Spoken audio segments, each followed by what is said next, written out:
பணியில் உள்ள ஆசிரியர்களுக்கான சிறப்பு ஆசிரியர் தகுதி தேர்வு வரலாற்றிலேயே முதன்முறையா வர்ற ஜூலை 4ஆம் தேதி நடக்க இருக்கு.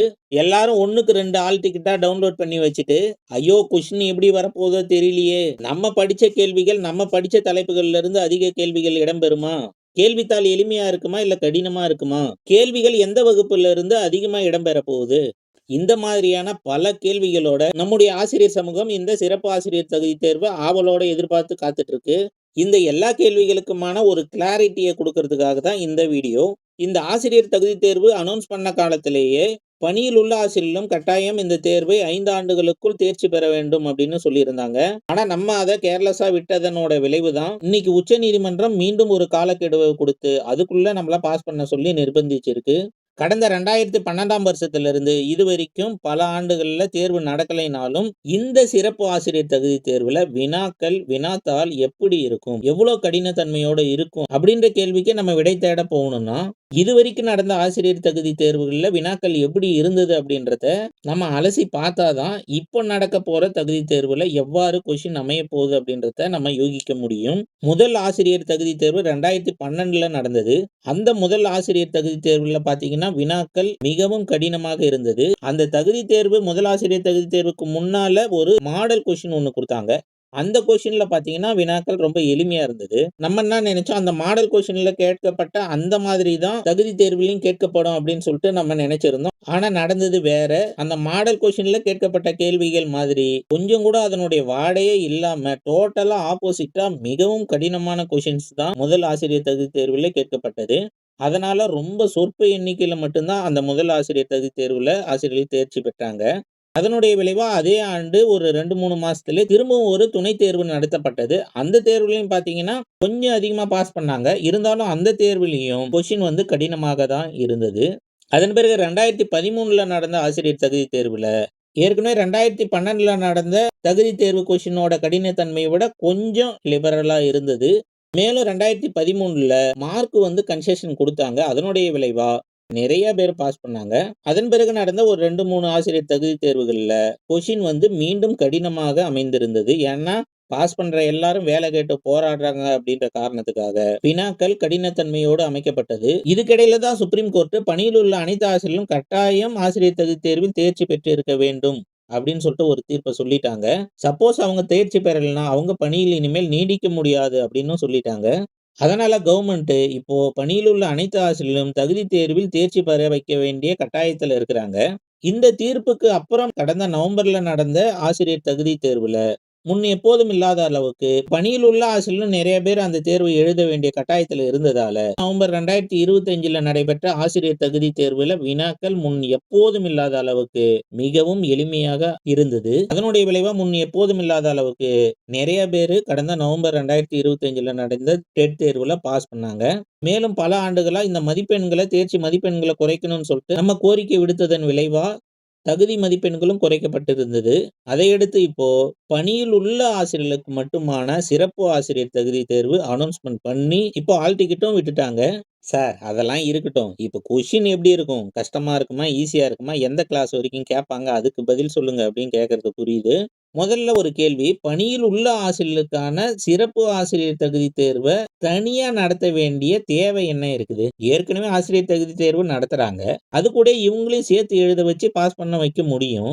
ஆனா இவங்களுக்கு மட்டும் தனியா சிறப்பு ஆசிரியர் தகுதி தேர்வு, பணியில் உள்ள ஆசிரியர்களுக்கு மட்டுமான தகுதி தேர்வு நடத்துவதற்கான காரணம் என்னன்னா, பணியில் உள்ள ஆசிரியர் அனைவரையும் ஓரிரு ஆண்டுகளுக்குள் தேர்ச்சி பெற செய்ய வேண்டும் அப்படின்ற நோக்கத்துக்காக தான் இந்த பணியில் உள்ள ஆசிரியர்களுக்கான சிறப்பு ஆசிரியர் தகுதி தேர்வு நடத்தப்படுது.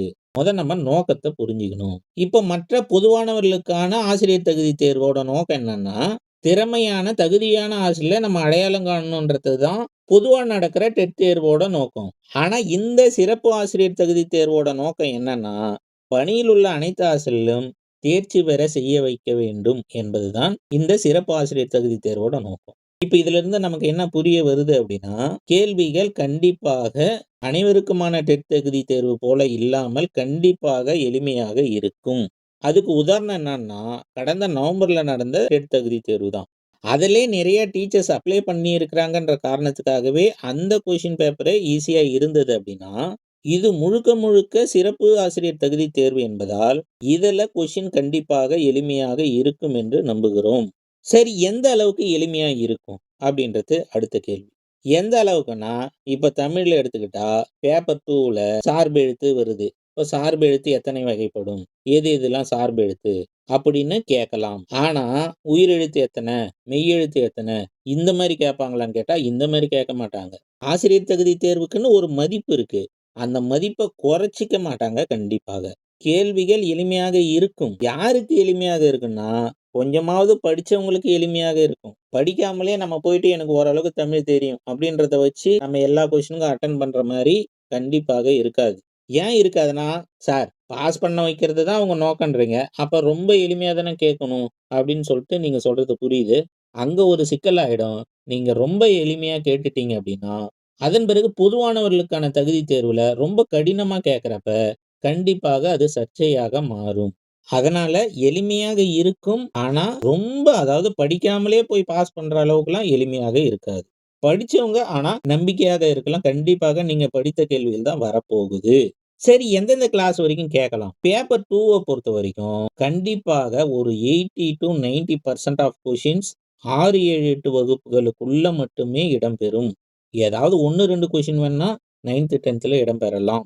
அப்போ 80% வந்து உங்களுக்கு 6, 7, 8ல மட்டுமே கேட்கப்படுது அப்படின்னா, நீங்க தேர்ச்சி பெறுவதற்கு 60% இருந்தாலே போதும். அப்போ நீங்க 6, 7, 8 வகுப்புகள மட்டும் தரவா படிச்சீங்களாலே, கண்டிப்பாக பாஸ் பண்ண முடியும்.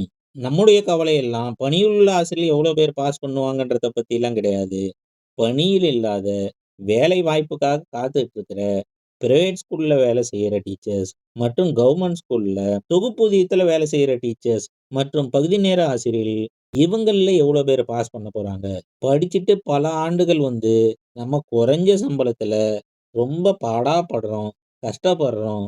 இப்படி ஒரு டெட்ன்னு ஒரு தகுதி தேர்வு வச்சு, நம்மள பாஸ் பண்ண முடியாம செஞ்சு, இந்த உலகம் நம்ம வாழ்க்கையே கேள்விக்குறியாக்கி இருக்குதே அப்படின்ற வருத்தத்துல இருக்கிற அந்த தோழர்கள் எவ்வளோ பேர் பாஸ் பண்ண போறாங்க? அவங்க வாழ்க்கையில எவ்வளோ பேர் வாழ்க்கையில ஒளி தெரிய போகுது? அப்படின்றது தான் நம்மளுடைய ஏக்கமாவும், கவலையாவும் இருக்கு. பார்ப்போம். கண்டிப்பாக கேள்விகள் முன் எப்போதும் இல்லாத அளவுக்கு எளிமையாக தான் அமைந்திருக்கும். நம்பிக்கையோட இருங்கள். வாழ்க்கையில் வெற்றி பெற வாழ்த்துக்கள். Thank you. Bye bye. Take care.